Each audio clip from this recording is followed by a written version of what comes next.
Assalamualaikum warahmatullahi wabarakatuh. Selamat pagi teman-teman semua. Saya Anissa Siti Muslimah dengan nomor induk 22490100004 sebagai salah satu mahasiswa Magister Program Studi Pendidikan Bahasa Arab UIN Sunan Gunung Jati Bandung. Pada kesempatan kali ini saya akan mencoba untuk mereview sebuah buku yang berjudul Penilaian Pembelajaran Bahasa Arab. Ini salah satu buku yang ditulis langsung oleh dosen pengampu saya, Bapak Dr. Acep Hermawan, yang mana buku ini menjadi salah satu rujukan buku yang dipakai untuk pembelajaran baik di bangku kuliah sebagai mahasiswa maupun bisa diaplikasikan oleh rekan-rekan Bapak Ibu pendidik di luaran sana yang dapat diaplikasikan dalam proses pembelajaran bahasa Arab sehari-hari. Baik, apa saja review buku tersebut dan mengapa buku ini menjadi sangat penting untuk kita pakai baik dalam pembelajaran di bangku kuliah maupun secara aplikatif di lingkungan satuan pendidikan. Akan saya paparkan beberapa indikator dari buku tersebut sebagai berikut. Baik rekan-rekan pendidik dan juga rekan-rekan mahasiswa ilmu pendidikan, mengapa proses penilaian menjadi sangat penting dan mengapa buku Bapak Dr. Acep ini menjadi salah satu buku yang saya rekomendasikan untuk kita pelajari dalam menerapkan penilaian baik di satuan pendidikan atau di bangku kuliah bagi kita sebagai mahasiswa dari program studi pendidikan tersebut. Karena penilaian menjadi salah satu indikator terpenting dari proses evaluasi yang perlu kita lakukan terhadap proses pembelajaran peserta didik. Nah, yang harus kita garis bawahi bahwasanya penilaian di sini atau evaluasi di sini bukan hanya tentang nilai akhir dari peserta didik atau bukan hanya hasil akhir dari peserta didik, melainkan apa? Melainkan ada proses pembelajaran tersebut yang perlu juga kita evaluasi, yang perlu juga kita nilai untuk apa nantinya, untuk kita mengetahui ketercapaian peserta didik atau kemampuan peserta didik dalam memahami proses pembelajaran, dalam mengikuti proses pembelajaran yang sedang kita lakukan dan yang nantinya akan diaplikasikan oleh peserta didik sampai sejauh mana, apakah memang kriteria ketercapaiannya sudah tercapai atau belum. Dari mana faktor tersebut diketahui adalah dari penilaian atau evaluasi sendiri. Ya, jadi kita bisa menilai bagaimana peserta didik mengikuti pelajaran yang sedang kita ajarkan, bagaimana peserta didik nantinya dapat memahami materi yang telah kita berikan. Itu semua kita dapatkan dari penilaian atau dari proses evaluasi yang kita lakukan. Baik, selanjutnya, tujuan dari penilaian atau evaluasi di dalam proses pembelajaran itu apa? Yang pertama, pastinya kita dapat mengetahui dari kemampuan ataupun ketercapaian para peserta didik kita dalam mengikuti pembelajaran. Dari sana juga kita dapat mengetahui atau dapat menganalisis apa saja yang menjadi kelebihan dari peserta didik kita, apa saja yang menjadi kekurangan dari peserta didik kita, yang mana hasil tersebut bisa kita dapatkan melalui proses evaluasi. Baik, selanjutnya khususnya di dalam pendidikan bahasa Arab, penilaian itu sendiri menurut buku dari Bapak Dr. Acep terbagi menjadi dua indikator besar. Yang pertama ada istilah at-taqyim dan yang kedua ada istilah at-taqwim. Nah, apa perbedaan di antara keduanya? Jika at-taqyim menurut buku Bapak Dr. Acep ini adalah penilaian atau hasil dari evaluasi, hasil dari nilai terhadap ketercapaian dari peserta didik yang mana hasil tersebut dilakukan secara kuantitatif dan kualitatif. Nah, bagaimana kita cara melakukan proses penilaian tersebut berdasarkan kuantitatif dan kualitatif? Jika berdasarkan kuantitatif, kita bisa menilai dari awal nilai tersebut secara kumulatif dari nilai sehari-hari, nilai asesmen formatif, dan juga nilai asesmen sumatif. Sementara secara kualitatif, kita bisa menilai proses yang terjadi di peserta didik kita atau di siswa kita ketika melakukan proses pembelajaran. Apakah memang terlihat sikap dia yang mencerminkan tidak mengerti, apakah memang terlihat sikap dia yang mencerminkan sudah mengerti akan materi yang kita ajarkan. Nah, hal tersebut kita dapatkan dari penilaian kualitatif yang kita lakukan di dalam proses pembelajaran tersebut. Selanjutnya, yang kedua ada indikator at-taqwim, yaitu menganalisis atau melakukan rencana tindak lanjut atau follow up, atau biasa kita sebut dengan istilah RTL jika di satuan pendidikan. Nah, hal ini menjadi indikator terpenting juga yang perlu kita lakukan dalam proses evaluasi ataupun proses penilaian. Mengapa? Jika kita hanya berhenti di proses penilaian saja untuk memproses bagaimana peserta didik mengikuti pembelajaran kita. Hal tersebut saya rasa mungkin kurang maksimal karena mengapa? Tidak ada rencana tindak lanjut. Nah, hasil si peserta didik ini akan diseperti apakan. Nah, ketika pembelajaran berlangsung, proses evaluasi tersebut juga bisa kita lakukan secara kualitatif, yaitu melalui proses refleksi. Dari sana peserta didik dapat mengungkapkan yang mana apa yang menjadi faktor yang menyebabkan dia semangat dalam mengikuti pembelajaran, dan juga apa yang menjadi faktor yang menyebabkan dia kurang semangat dalam mengikuti pembelajaran. Motivasi apa, faktor apa, yang mana nantinya faktor tersebut bisa kita analisis dan bisa kita jadikan rencana tindak lanjut tadi untuk menciptakan pembelajaran yang lebih baik. Baik, selanjutnya dilihat dari fungsinya sendiri. Penilaian itu terbagi menjadi 3. Ada penilaian atau asesmen formatif, sumatif, dan juga diagnostik.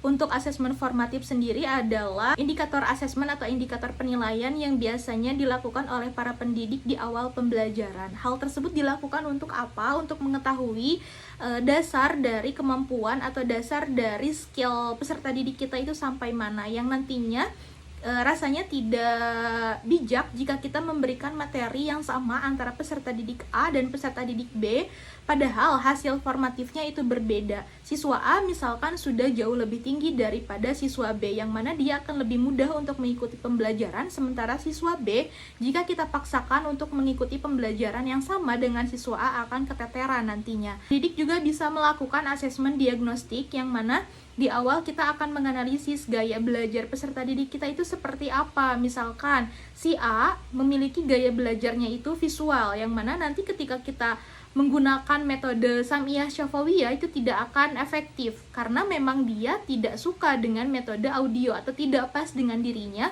metode tersebut.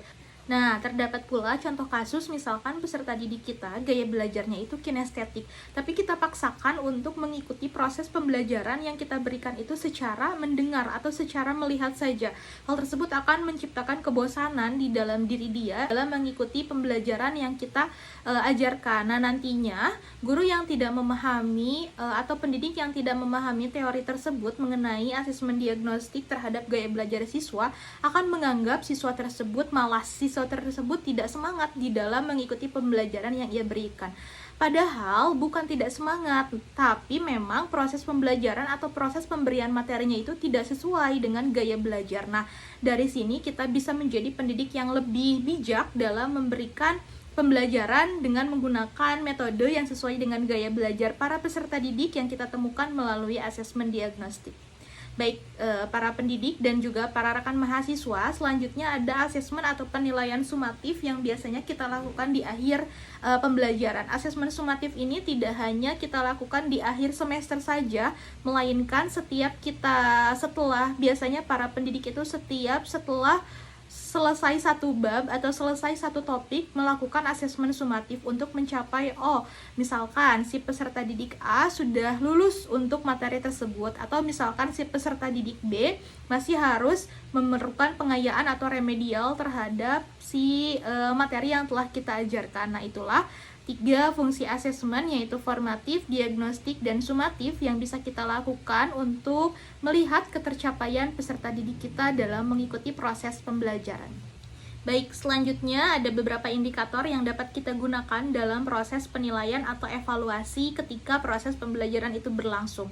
Nah, indikator tersebut apa saja? Yang pertama ada indikator tes dan ada indikator non-tes.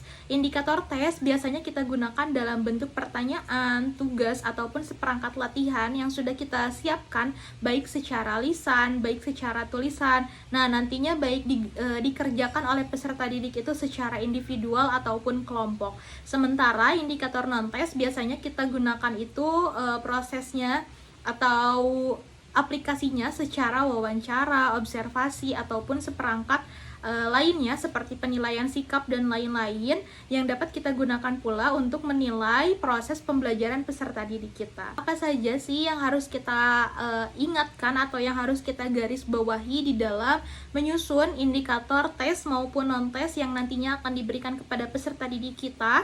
Yang pertama, hal tersebut atau format di dalam indikator tes khususnya harus sesuai dengan materi yang kita ajarkan.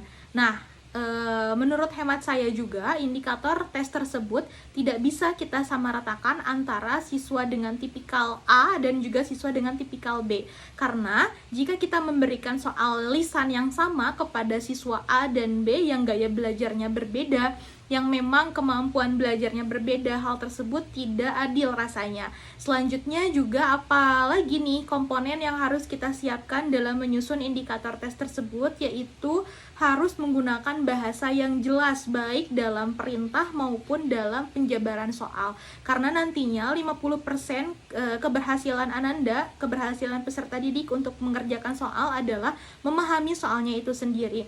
Nah, rasanya kita sebagai pendidik pun tidak adil jika memang menggunakan bahasa soal atau bahasa petunjuk soal yang tidak dimengerti oleh peserta didik, karena nantinya akan menyulitkan mereka dalam pengerjaan soal. Nah, biasanya peserta didik yang tidak memahami soal nantinya akan menyulitkan kita juga banyak bertanya bagaimana cara pengerjaan soal tersebut. Tetapi jika kita sudah mempersiapkannya dengan baik, saya rasa peserta didik tidak akan kesulitan dalam mengerjakan soal tersebut. Baik, selanjutnya komponen apa saja khususnya dalam pendidikan bahasa Arab atau nantinya pembelajaran bahasa Arab di satuan pendidikan yang dapat kita nilai, yang dapat kita evaluasi. Di sini menurut buku Dr. Acep ada 3 komponen yang dapat kita nilai, yaitu kebahasaan, berbahasa, dan juga bersastra. Apa bedanya jika kebahasaan itu sesuai dengan format kaidah gramatikal bahasa Arab?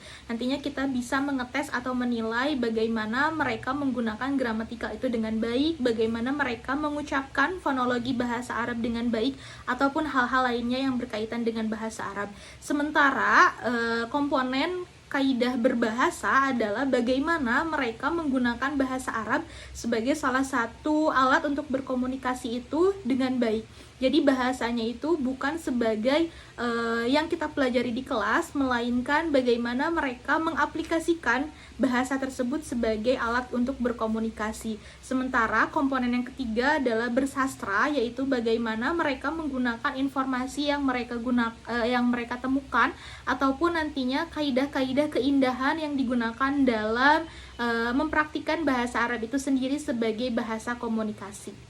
Baik, rekan-rekan pendidik dan juga rekan-rekan mahasiswa pendidikan bahasa Arab, apa saja komponen yang bisa kita nilai dalam pengaplikasian bahasa Arab itu sendiri sebagai bentuk bahasa komunikatif peserta didik kita? Di sini ada 2 komponen terbesar atau indikator terbesar, yaitu adanya kemampuan reseptif dan juga kemampuan produktif atau ekspresif. Apa saja kemampuan reseptif itu adalah kemampuan menyimak atau istima dan juga kemampuan membaca ataupun qiraah. Nah, sementara indikator penilaian produktif itu didasarkan kepada maharoh kalam ataupun berbicara dan juga maharoh kitabah atau menulis. Jadi bagaimana nih kita bisa menilai atau kita bisa mengevaluasi kemampuan dari menyimak peserta didik ya dengan kalam mereka. Jadi apa yang mereka ucapkan berarti apa yang mereka pahami. Begitu pula apa yang mereka baca, itulah yang akan nantinya mereka aplikasikan dalam bentuk produktifnya menulis atau maharoh kitabah. Jadi sebagaimana yang sudah dicantumkan dalam kurikulum madrasah mengenai ketercapaian bahasa Arab dalam nomor 183, bahwasanya kemampuan atau maharoh istima itu seringkali digabungkan dengan maharoh kalam, dan juga begitupun maharoh qiraah yang nantinya seringkali digabungkan dengan maharoh kitabah. Baik, selanjutnya di dalam proses penilaian atau evaluasi pembelajaran ada yang disebut dengan istilah validitas tes dan juga reliabilitas tes. Yang pertama ada validitas tes, di mana menitik beratkan terhadap proses bukan hasil. Jadi apakah memang tes yang kita gunakan atau penilaian yang kita gunakan dapat mengukur apa yang kita ukur atau justru tidak. Nah, jadi di sini yang ditekankan dalam validitas tes itu bukanlah hasil, melainkan instrumen yang kita gunakan dalam proses tersebut. Ada beberapa macam dari validitas tes tersebut. Yang pertama ada validitas isi, validitas konstruksi, konkuren, dan bandingan, serta prediktif. Nah, apa bedanya dengan reliabilitas tes? Jika reliabilitas tes adalah merujuk pada pengertian apakah memang indikator tersebut atau tes tersebut bisa mengukur secara konsisten dari waktu ke waktu atau justru tidak. Makanya di reliabilitas tes ini sama halnya dengan validitas tidak mempersoalkan terhadap hasil saja, melainkan instrumen atau indikator yang digunakan dalam proses evaluasi atau penilaian itu sendiri. Selanjutnya, teknik apa saja yang biasanya digunakan dalam proses reliabilitas tes? Yang pertama itu ada teknik uji, yang kedua ada teknik belah dua, teknik paralel, dan juga teknik alpha Kornbach. Baik, selanjutnya yang tidak kalah pentingnya di dalam proses penilaian atau evaluasi adalah menentukan kriteria ketercapaian dari tujuan pembelajaran yang telah diajarkan kepada peserta didik. Nah, hal tersebut di dalam buku Bapak Dr. Acep disebut dengan istilah grading, yang mana grade tersebut bisa kita gunakan untuk mengukur keberhasilan kelulusan dari peserta didik akan materi yang telah kita ajarkan. Nah, di sini aspek apa saja yang bisa kita nilai menggunakan grade tersebut? Yang pertama tentunya sudah jelas adalah aspek kognitif ya. Namun selain aspek kognitif, ternyata banyak aspek yang bisa kita nilai menggunakan ketercapaian kriteria tersebut. Yang pertama seperti minat bakat mereka atau soft skill mereka, dan juga sikap-sikap lainnya yang menjadi tolak ukur kita dalam melakukan penilaian atau evaluasi terhadap proses pembelajaran peserta didik disesuaikan dengan kurikulum yang berlaku. Baik, selanjutnya hal yang tak kalah penting yang dapat kita lakukan di dalam proses evaluasi ataupun penilaian proses peserta didik adalah menyediakan soal-soal HOTS atau Higher Order Thinking Skills, yang mana dimaksudkan untuk menilai proses peserta didik secara utuh yang terintegrasi dengan komponen ranah kognitif, afektif, dan juga psikomotorik yang menuntut peserta didik untuk berpikir secara lebih tinggi atau berpikir secara lebih dalam untuk memecahkan soal-soal yang kita sediakan di dalam materi tersebut. Baik, rekan-rekan pendidik dan juga rekan-rekan mahasiswa pendidikan bahasa Arab, beberapa poin yang sudah saya paparkan mengenai penilaian dan juga evaluasi baik dari proses maupun hasil pembelajaran pendidikan bahasa Arab di tingkat satuan pendidikan.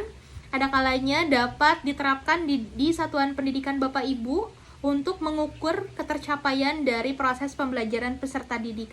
Untuk itu, saya pribadi merekomendasikan buku yang berjudul Penilaian Pembelajaran Bahasa Arab ini, yang dikarang langsung oleh Bapak Dr. Acep sebagai salah satu rujukan yang dapat digunakan baik oleh rekan-rekan mahasiswa secara teoritis di bangku kuliah ataupun rekan-rekan pendidik secara aplikatif di satuan pendidikannya untuk melaksanakan penilaian dan juga evaluasi terhadap hasil proses pembelajaran peserta didik di dalam mengikuti pembelajaran bahasa Arab. Baik, sekian yang dapat saya sampaikan. Mohon maaf atas segala kekurangannya. Terima kasih atas perhatiannya. Assalamualaikum warahmatullahi wabarakatuh.